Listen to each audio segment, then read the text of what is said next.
Walong individual timbog naman sa mass operation sa 5 bayan ng Bataan itong weekend. Detalye ng balita mula kay Danny Kumilang, RH37. Danny, good morning.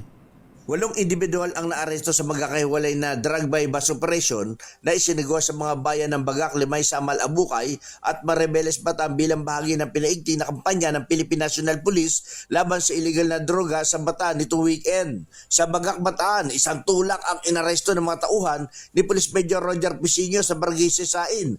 Ayon kay Major Pisinio, kamakailan lamang din umano itong naaresto ngunit nakalaya. Sa bayan ng Limay, isang suspect ang naaresto nila Police Major GB Albert Dicen sa Barangay Landing matapos makumpiskahan ito ng tinatayang 5.80 gramo ng hininalang shabu na may halagang 35,224 pesos. Sa bayan ng Samal naman, nahuli nila Police Major Gary Lupian sa Barangay Ibaba ang isang mag-asawa na nakuha na ng 3.81 gramo ng hininalang shabu na tinatayang nagkakalaga ito ng 25,908 pesos. Dalawang magkaibigan din ang nasa kote sa Barangay Wawa, Abukay sa operasyon ng mga tauhan ni Police Major John Ray Kutab na kumpiska mula sa mga ito ang 2.30 gramo ng hininalang shabu na may halagang 14,484 pesos. Samantala, dalawang magkapatid ang naaresto naman sa Barangay Alas Asin, Maribeles sa operasyon ng Provincial Intelligence Branch PIB sa pamumuno ni Police Lieutenant Colonel Virgilio Ramirez.